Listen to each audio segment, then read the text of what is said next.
শুরুতে জানিয়ে দেব পরমাণু অস্ত্র ব্যবহারের হুমকি দিল ভ্লাদিমির পুতিন। জানিয়ে দেব ইউক্রেনের ন্যাটো সৈন্য মোতায়েনের কোনো পরিকল্পনা নেই বলছেন ন্যাটো প্রধান। এছাড়া রয়েছে নেতানিয়াহুকে ভোট দেবে না বেশিরভাগ ইসরায়েলি। জানিয়ে দেব রোববার আবারও মধ্যপ্রাচ্যে যাচ্ছেন অ্যান্টনি ব্লিংকেন। সর্বশেষ রয়েছে বিজেপির করা মানহানির মামলা থেকে জামিন পেলেন রাহুল গান্ধী। এবার পরমাণু অস্ত্র ব্যবহারের হুমকি পুতিনের। রাশিয়ার সার্বভৌমত্বকে হুমকি দেওয়া হলে রাশিয়ার পরমাণু অস্ত্র ব্যবহার করতে পারে বলে হুঁশিয়ারি দিয়েছেন রুশ প্রেসিডেন্ট ভ্লাদিমির পুতিন। সেন্ট পিটার্সবার্গের আন্তর্জাতিক অর্থনৈতিক ফোরামে বার্ষিক সম্মেলনের ফাঁকে রুশ নেতা এই মন্তব্য করেন। তিনি বলেন, কারো কার্যকলাপ যদি আমাদের সার্বভৌমত্ব ও আঞ্চলিক অখণ্ডতাকে হুমকির মুখে ফেলে তাহলে আমাদের বিবেচনায় সমস্যা সমাধানের জন্য যে কোনো উপায় অবলম্বন সম্ভব। তিনি উল্লেখ করেন, তিনি যা বলেছেন তা তার দেশের নিরাপত্তার নীতির অন্তর্গত। একদল আন্তর্জাতিক সাংবাদিককে পুতিন বলেন, পশ্চিমারা কোনো কারণে বিশ্বাস করেন যে রাশিয়া এই অস্ত্র কখনো ব্যবহার করবে না। তিনি আরও বলেন, দ্বিতীয় বিশ্বযুদ্ধের সময় জাপানের হিরোশিমা ও নাগাসাকিতে যুক্তরাষ্ট্র যে পারমাণবিক অস্ত্র ব্যবহার করতে চেয়েছিল তার চেয়ে কয়েক গুণ বেশি শক্তিশালী রাশিয়ান পারমাণবিক অস্ত্র ভাণ্ডার। যুক্তরাষ্ট্র ও জার্মানিকে সতর্ক করে বলেছেন পুতিন। তিনি বলেছেন, ইউক্রেনের দূরপাল্লার ও পশ্চিমাদের তৈরি করা অস্ত্র রাশিয়ার ভেতরে নিক্ষেপ করার সুযোগ দিলেও তিনি একই রকম রুশ অস্ত্র যুক্তরাষ্ট্র বা তাদের ইউরোপীয় ইউনিয়নের মিত্রদের সীমার মধ্যে থাকা দেশগুলোতে মোতায়েন করতে পারেন। রুশ ভূখণ্ডে আক্রমণের অনুমতি। অ্যাসোসিয়েট প্রেসের প্রতিবেদন অনুযায়ী তিনি বলেছেন, আমাদের ভূখণ্ডে হামলা চালাতে আমাদের জন্য সমস্যা সৃষ্টি করতে রণক্ষেত্রের তারা যদি এমন সব অস্ত্র সরবরাহকে সমীচীন মনে করেন তাহলে বিশ্বের ওইসব অঞ্চলে একই ধরনের অস্ত্র সরবরাহ করার অধিকার আমাদের থাকবে না কেন, যেখানে ওই দেশগুলোর স্পর্শকাতর স্থাপনাগুলোতে হামলা চালাতে অস্ত্রগুলি ব্যবহার করা যেতে পারে। ইউক্রেনের খার্কিভ অঞ্চলের সীমান্ত বরাবর দূরপাল্লার অস্ত্র ব্যবহার করে রুশ ভূখণ্ডের লক্ষ্যবস্তুতে আঘাত হানতে ইউক্রেনকে অনুমতি দিয়েছে যুক্তরাষ্ট্র। গত সপ্তাহে যে দলে যোগ দিয়েছিল জার্মানি। যুক্তরাষ্ট্রের এটিএসিএমএস ব্রিটিশ ও ফরাসি ক্ষেপণাস্ত্রের কথা উল্লেখ করেছেন পুতিন। পুতিনের বক্তব্য অনুযায়ী জার্মান ট্যাঙ্ক ইউক্রেনে পৌঁছানোর রাশিয়ার অনেকেই অবাক হয়েছেন। তিনি আরও বলেন, জার্মান ট্যাঙ্ক যখন প্রথম ইউক্রেনের মাটিতে হাজির হয় তখন রাশিয়া এক নৈতিক ধাক্কা খেয়েছিল, কারণ রুশ সমাজে জার্মানির প্রতি মনোভাব ও সম্পর্ক চিরকালই ভালো ছিল। পুতিন বলেন, এখন তারা যদি রুশ ভূখণ্ডে বিভিন্ন প্রতিষ্ঠান ও স্থাপনায় আঘাত হানতে ক্ষেপণাস্ত্র ব্যবহার করে তাহলে তা রুশ জার্মান সম্পর্ককে একেবারেই নষ্ট করে দেবে। ইউক্রেনের ন্যাটো সৈন্য মোতায়েনের কোনো পরিকল্পনা নেই বলছেন ন্যাটো প্রধান। ন্যাটোর মহাসচিব জেন্স স্টলটেনবার্গ বলেছেন, ইউক্রেনের সৈন্য মোতায়েনের ব্যাপারে ন্যাটোর কোনো পরিকল্পনা নেই। ফিনল্যান্ডে তার 2 দিনের সফরে দ্বিতীয় দিনের ফিনিশ প্রেসিডেন্ট আলেকজান্ডার স্টাবের সাথে এক যৌথ সংবাদ সম্মেলনে স্টলটেনবার্গ বলেন, আমরা কিভাবে ইউক্রেনের প্রতি আমাদের সমর্থনের জন্য একটি শক্তিশালী কাঠামো স্থাপন করতে পারি তার উপর গুরুত্ব দিচ্ছি। এ ব্যাপারে স্টলটেনবার্গের অবস্থানের প্রতিধ্বনি করে স্টাব বলেন, ফিনল্যান্ডে ইউক্রেনের সৈন্য পাঠানোর কোনো পরিকল্পনা নেই। তিনি আরও বলেন, ফিনল্যান্ডে ইউক্রেনকে সমর্থনের বিভিন্ন পরিকল্পনা ও বিকল্প আমাদের মিত্রদের সঙ্গে আলোচনা করা হচ্ছে। ওই সংবাদ সম্মেলনে স্টলটেনবার্গ আরও উল্লেখ করেছেন, রাশিয়ার কাছ থেকে ন্যাটোর কোনো মিত্র দেশের বিরুদ্ধে তিনি তাৎক্ষণিক কোনো সামরিক হুমকি দেখছেন না, এমনকি সংঘাত শেষ হওয়ার পরেও না। এদিকে আসন্ন নির্বাচনে নেতানিয়াহুকে ভোট দিবেন না বেশিরভাগ ইসরায়েলি। আসন্ন প্রেসিডেন্ট নির্বাচনে ইসরায়েলের প্রধানমন্ত্রী বেনিয়ামিন নেতানিয়াহু ও তাকে সমর্থনকারী কোনো দলকে ভোট দেবেন না বেশিরভাগ ইহুদি নাগরিক। ইসরায়েলের গণমাধ্যম চ্যানেল 12 শুক্রবার একটি জনমত জরিপে এমন ফলাফল দেখা গেছে বলে জানিয়েছে তুর্কি বার্তা সংস্থা আনাদোলো।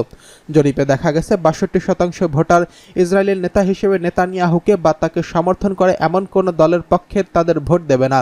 19% ভোটার নেতানিয়াহুর পক্ষে ভোট দিয়েছেন। বাকি 19% ভোটার এখনও সিদ্ধান্ত নেননি বলে জানিয়েছেন।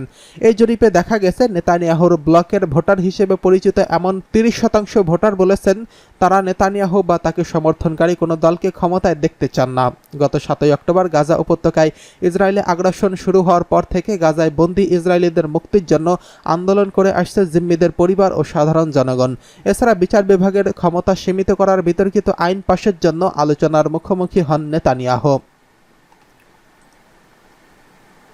এদিকে রোববার আবারও মধ্যপ্রাচ্যে যাচ্ছেন অ্যান্টনি ব্লিংকেন।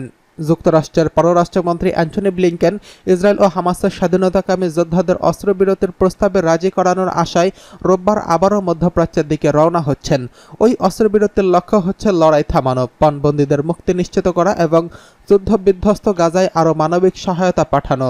শুক্রবার পররাষ্ট্র দপ্তরের এক বিবৃতিতে বলা হয়েছে, যুক্তরাষ্ট্রের এই শীর্ষ কূটনৈতিক হামাসের তরফ থেকে সরাসরি এই অস্ত্রবিরতি প্রস্তাব মেনে নেওয়ার গুরুত্বের উপর জোর দেবেন। এক সপ্তাহ আগে প্রেসিডেন্ট জো বাইডেন তার ভাষণে এই অস্ত্রবিরতির রূপরেখা তুলে ধরেন কিনা গত মাসে হামাসের মেনে নেওয়া প্রস্তাবের কাছাকাছি রয়েছে প্রায়। ব্লিংকেন এই 3 দিনের সফরে তিনি মিশর, ইসরায়েল, জর্দান ও কাতারে থামবেন। ব্লিংকেনের সর্বসাম্প্রতিক সফরটি ওই অঞ্চলে এমন এক সময় হয় যখন ইসরায়েল পুরোদমে গাজায় আক্রমণ চলছিল। রাতের বেলায় এবং পরের দিন শুক্রবারেও ইসরায়েলের ট্যাঙ্ক ও যুদ্ধ জাহাজগুলো গাজার দক্ষিণ ও মধ্যাঞ্চলে আক্রমণ চালায়। স্থানীয় স্বাস্থ্য কর্মকর্তাদের বরাত দিয়ে রয়টার্স জানায়, এতে কমপক্ষে 28 জন ফিলিস্তিনি নিহত হয়েছেন। ফিলিস্তিনের জরুরি পরিষেবা কর্মীরা বলেন, জাতিসংঘের পরিচালিত একটি স্কুলে ইসরায়েলি বিমান বাহিনী আক্রমণে অন্তত 3 জন নিহত হয়েছেন। ইসরায়েলের সামরিক বাহিনী বলেছে যে তাদের লক্ষ্য ছিল স্কুলের ভেতরে লুকিয়ে থাকা কয়েকজন হামাস বন্দুকধারী। ইসরায়েল বৃহস্পতিবার একই ধারণা দেয় এবং ব্যাখ্যা দেয় যে জাতিসংঘের শরণার্থী সংস্থা UNRWA পরিচালিত গাজার মধ্যাঞ্চলে নুসেরাত শরণার্থী শিবিরে একটি স্কুলের উপর তারা বিমান হামলা ও আক্রমণ চালায়। গাজার স্বাস্থ্য মন্ত্রণালয় বলেছে, ওই হামলায় 40 জন প্রাণ হারিয়েছেন।